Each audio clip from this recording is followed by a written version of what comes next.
In this episode, I'm going to teach you how to spice things up in the bedroom in 8 steps. Welcome to the Dr. Wyatt Show, where developing a long-lasting, happy relationship is the status symbol to achieve, and following my tools is one path to help get you there. I'm your host, Dr. Wyatt Fisher, a licensed psychologist specializing in couples counseling. Be sure to call my number, 303-578-0618, 24/7, and leave a voicemail with your marriage question. Then I'll respond back to it on the next Tuesday episode. Also, be sure to follow me on social at Dr. Wyatt Fisher. So today we're talking about how to spice things up in the bedroom. Why are we talking about this? It's because a lot of couples have problems in the bedroom. They get bored, or the bedroom doesn't happen at all. They get stuck. They get at an impasse. One partner loses interest. There's a difference in libido. There's all sorts of issues that happen in the bedroom. And a lot of couples need help with how to improve things in the bedroom. So I'm going to go through 8 steps on how to spice things up in your bedroom. Number 1 is you have to establish the base of the pyramid. So I teach something called the wedding cake model, and it's a pyramid. And what it shows is that at the very top of the pyramid is sexual intimacy. And a lot of couples make the mistake of starting there, thinking, oh, we need to just have more intimacy. We need to just wear sexier underwear. We just need to play some sexy games. That's usually not the solution because the rest of the pyramid is not in place. So if you want better intimacy, which is at the top of the pyramid, you have to start at the base of the pyramid. And the base of the pyramid is resolving your resentments. It's hard to have intimacy with someone you resent. So if you want better action in the bedroom, you have to start by resolving your resentments. Have you done that? Have you asked your partner, do you have resentments toward me? If you have resentments toward them or they have resentments toward you, that's going to kill the bedroom. So establishing the base includes working through your resentments. Then the next tier up is rebuilding your friendship. That includes cultivating emotional intimacy. That includes going on dates. That includes having quality time together. That includes affection. Are you doing that? Are you building the friendship? Because it's hard to be intimate with someone you're not even friends with. So that's building the base. So if you want to have better sexual intimacy in your relationship, you have to build the base first for it to be sustainable. And again, that's resolving resentments, then rebuilding your friendship. Number 2, you have to buy into the value of sexual intimacy. Have you bought into that value? If you're low libido, you may not think it's very valuable. You may think, what's the big fuss? What's the big deal? Why is this such a big topic? I could care less. I could take it or leave it. I've heard a lot of people say that to me through the years who are low libido. But most likely you're married to someone who's high libido or higher than you. And for that person, sexual intimacy is something that's very important for them to feel loved, for them to feel cared for them to feel connected. And so you want to think about sexual intimacy not as his needs or her needs, but it's for our marriage. Because when we have regular sexual intimacy, that's going to strengthen us. That's going to bond us physically, emotionally, spiritually. It's good for the marriage. If you start thinking about it as a need for one of the partners, then you may have more resistance. You may have more reluctance because then you may minimize the value of it. It's not just a need. It's the need for the marriage. That's why it's so valuable. So if you're low libido, you may need to spend some time reflecting and maybe even doing research on how sexual intimacy benefits couples. Number 3, you need to do a non-sexual and sexual body inventory. Often we don't quite know where to touch our partner and how to touch our partner. We're guessing, or it's been so long since we've touched them and they've touched us that we've forgotten how to touch and where to touch. And it can change with time. As you age, as your body changes, certain things feel differently as you change over time yourself. So I recommend starting with a non-sexual body inventory. And what that is you're going to take turns exploring your partner's body, and they're going to explore yours non-sexually initially on all the different ways they can touch each of your body parts. So for example, let's say they start with your feet, and then they're going to experiment with different types of touch on your feet. So maybe they're massaging it firmly. Then maybe they massage it lightly. Then maybe they just give little gentle pinches. Then maybe they give little tickles. Then maybe they give little kisses. And the goal is for you as the receiver to give them feedback so they know which type of touch do you like best on your feet. You may not like to be touched at all on your feet. They don't know. Maybe you like firm massage and that's it. Or maybe you also like gentle pinches. So this is where you're learning. It's a body inventory. And then you're taking notes like, oh, my partner likes it when I give them gentle pinches and firm massage on their feet.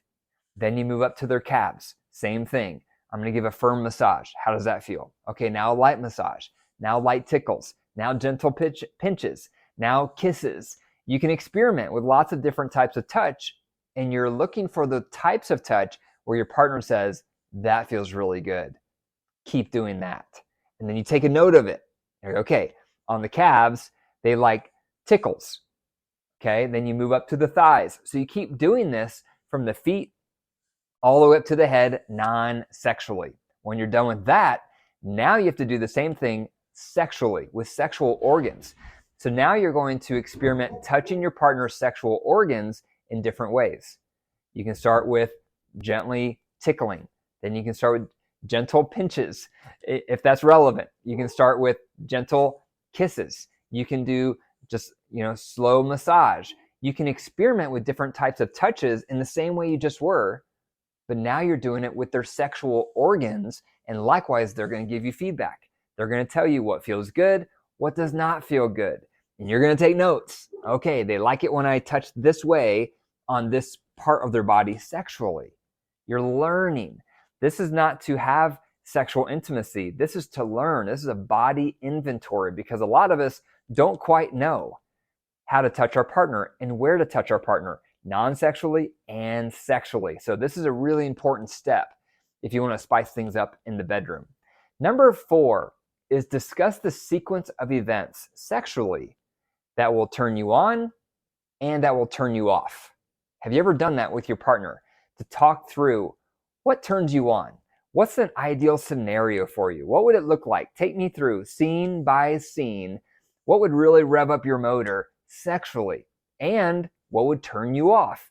What are the types of things that could happen scene by scene that would be a turnoff? Talk about that. You have to learn that about your partner. They need to learn it about you. So for example, one thing that my wife and I had to learn about this is she was raised in Germany. And in Germany, there's lots of nudity, if you don't know that already. People in the saunas, people at these, beaches, they disrobe and everyone goes without clothes. And it's just how it is. It's part of the culture. I was not raised in Germany. And so my preference in the bedroom, and this might be TMI, my preference is a slow disrobe. Slowly disrobing is more of a turn on for me. My wife, because she's raised in this German culture, she disrobes very fast, very quickly. And for me, it's too fast. And so we've had to talk about that. Like, what is a turn on and what is a turn off, and vice versa. So she had some things that I was doing that was more of a turn off, and I had to learn what's a turn on for her. So that's the type of information you need to talk about with your partner, scene by scene in the bedroom, what turns you on and what turns you off. You have to learn that content about your partner. Number 5 is you want to be thoughtful about your partner during the sexual encounter. You have 3 options during the sexual encounter. Option A is you're 2 eyes out. And that means I'm only thinking on my partner's experience and I'm losing myself because I'm not thinking about what I want. I'm not thinking about what my body is telling me. I'm not thinking about my arousal. I'm only focused on my partner. That's a mistake because you want it to also be focused on you. Otherwise, you're just going to be going through the motions and you're going to just be hoping it's over soon because it's all about your partner and you're not invested in it yourself on any level. You also want to avoid the other extreme, which is 2 eyes in. That means I'm only thinking about me. I'm only thinking about what I want during the sexual encounter. I'm only thinking about my arousal, my pleasure, what I want to do next, and that's all I'm thinking about. That's 2 eyes in. And that's also a mistake because on the other side of you is another human being that also has needs, who also has arousal, who also has erogenous zones on their body. Okay, so the goal here is one eye in, one eye out. And what that means is during these sexual encounters with your partner, you need to become mindful. You need to become thoughtful of, what am I feeling? What's my sensation? What am I desiring? What's my body telling me? And simultaneously, I'm mindful of my partner. I'm thinking about what they would want, what would feel best to them, because I've already done a body inventory, so I know where to touch them and how. And we've talked through ideal scenarios to turn on instead of turn off.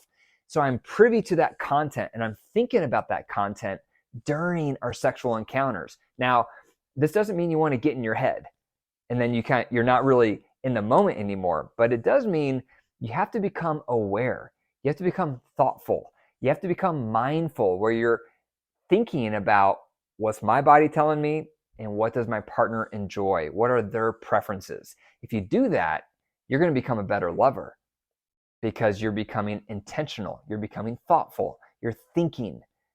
Okay, you're not just being self-absorbed, and you're not just losing yourself serving, because both of those are potholes. Both of those are gutters. You want to steer clear of that. So that's number 5, being thoughtful as a partner during the sexual encounters. Number 6, practice saying anticipation phrases. This is a form of dirty talk. And dirty talk often gets a bad rap, and people hear the word or the phrase dirty talk and they're like, oh, no, that's not me, or I feel uncomfortable with that. Well, here's an option that you may consider if you don't already. I call it anticipation phrases. What it is as you are slowly having foreplay, as you're slowly starting to kiss, as you're slowly building the momentum of the sexual encounter, start thinking about, what are you looking forward to next? This may include you're looking forward to seeing a certain part of your partner's body. This may include you're looking forward to touching a section of your partner's body. This might include you're looking forward to being touched, or your partner doing something to your body. So you're thinking about, what am I looking forward to? What am I anticipating? What am I having enthusiasm about? What's going to happen next? What is it? And when I start getting in touch with what those impulses are, I say it. And I say phrases like, I can't wait to see, or I can't wait to touch, or I can't wait for you to do X toward me. So you start saying these anticipation phrases of what you're looking forward to doing or seeing on your partner, or them doing or seeing on you. And what that does is it builds arousal, because anticipation is one of the most powerful elements of arousal, of, we're not quite doing something yet, but I can't wait for it. And when you speak it out, that builds your arousal by speaking it, and it's often very arousing for your partner to hear it, because then they think, oh, wow, you're looking forward to that, or you can't wait for this. And it adds an element of teasing, an element of anticipation into the encounter, again, which builds arousal. So I encourage you to try that out, because it's not X-rated, it's not vulgar, unless you want it to be.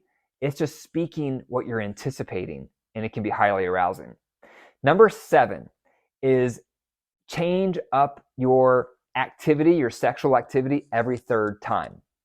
A lot of couples get into a rut, and if they are having regular sexual intimacy, it's the same thing every time. You touch me here, I touch you there, we roll over, we do this, we do that, then it's done. And it's in our bed every time, in our bedroom. So that can get boring, especially if you're higher libido. It can feel like, again, I'm thankful we're doing this, but again, I'm thankful that you're open to this, but again, it can start feeling like that. And it doesn't mean that you're not appreciative of your partner being open to intimacy. It doesn't mean that you're not thankful that they're valuing intimacy. It just means you're starting to feel some boredom. And it's just common. And so it's ideal to change up what you're doing every third time. So think about what that could be. Maybe some low-hanging fruit could be, let's try a different location in the house every third time. Maybe instead of our bedroom, let's try the living room. Maybe instead of our bedroom, let's try the kitchen.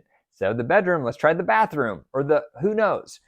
Be creative and change it up every third time. Or another way to change it up is, let's try something different. Maybe it's a different position, or a different foreplay focus, or just something that's different. Maybe wear different clothing, different outfits. You want to add in some variety because that adds in spice, that adds in excitement, and that adds in change. And change is always good. Otherwise, you get into a rut. Number 8, the 8th way to spice things up in the bedroom is you want to process the encounter once it's over. So once you've had sexual intimacy with your partner, what a lot of couples do is they go to sleep, maybe they cuddle for a little bit, maybe they get up and go to the bathroom, who knows? But often they don't reflect and talk about what was that like for you, what we just experienced together. What were the highs? What were the lows? What did you enjoy? What could be better?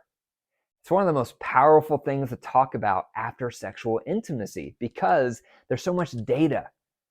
You just had a sexual encounter with your partner. That's incredible. That's amazing. That's wonderful.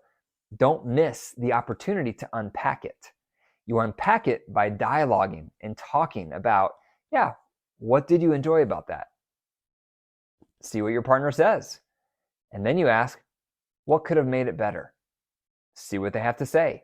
And ideally, they're going to ask you the same question. It's amazing what can come out of those comments because when you hear what they enjoyed, that gives you a lot of ideas of what to keep doing. Like, oh, I didn't realize you liked it when I did XYZ, or I didn't realize how much you appreciated this element. Okay, well, that's note to self. Let's make sure we keep doing that. And then when they say what could have made it better, that's really important because now you're taking notes thinking, oh, okay, let me make sure I edit that next time. Make sure I approach it a little differently. Let me be a little more mindful of what my partner just said right there for next time. Because if you can unpack your encounter after every sexual experience, you're going to be continually growing and improving your love life. And that's what you want. You want your love life, your partnership as lovers to be continually getting better over the duration of your relationship. And that's one of the easiest ways to do it. You cuddle, you're close, you're spending that quality time together, and then you're unpacking the experience. What did you enjoy? What could have made that better? Don't get your feelings hurt during this. If your partner says something that could have made it better, be thankful. They're giving you feedback because guess what? They think that whether you're asking and hearing it or not. Isn't it smarter to hear what they have to say than being fearful of what they have to say and not asking? Because now they're just bottling up that feedback and now they're discontent in their love life with you. And so you have to buckle up here and be a little more tough, a little more thick-skinned to get the feedback. And again, this is not to hurt your feelings or to put you down or to say you're a bad lover. None of us really know what we're doing in the bedroom, if we're honest. We're experimenting. We're just learning. And so if they give you feedback, be thankful for that feedback. Don't let it hurt your feelings or take it personal. You're learning. You're growing, just like anything else. And you're not going to grow and learn by reading your partner's mind and assuming you know what they're feeling and thinking. Don't be a mind reader. Ask them for feedback. Thank them for that feedback. And then make some adjustments. And ideally, they're doing the same. And then you're going to continually be growing your love life for the duration of your relationship. So those are 8 ways on how to spice up things in the bedroom. Number 1, establish the base of the sexual pyramid. Work through the resentments, then rebuild the friendship. Number 2, buy into the value of sexual intimacy. Number 3, non-sexual and sexual body inventory. So you're learning what you each enjoy and where. Number 4, discuss the sequence of events that are a turn on and a turn off. Number 5, be thoughtful as a partner during the sexual encounters by being mindful of both what your body is saying to you and what your partner's preferences are for them. Number 6, use anticipation phrases to build arousal. Number 7, change things up every third time. And number 8, process and unpack the experience once it's over. Thank you for listening to the Dr. Wyatt Show. If you're watching on YouTube, be sure to leave a comment and I'll respond. If you're listening to the audio version of this, be sure to leave a review so I can hear what you think and what you appreciated. For more support, consider signing up for one of my 2 signature courses. The one course I provide is ER. ER is a 12-week live course with me, virtual, on how to rebuild your marriage in 90 days. My second signature course I offer is FRCA, and that is for people who want to become a relationship coach. That's also 12 weeks. It's live with me, virtual, And I'm going to teach you in that course everything I know so that you can go out and start helping couples yourself. You can learn more in the description. And remember, your marriage is alive. If you care for it and nurture it, it will grow. If you deprive it and neglect it, it will wilt and die. The choice is up to you. Take care.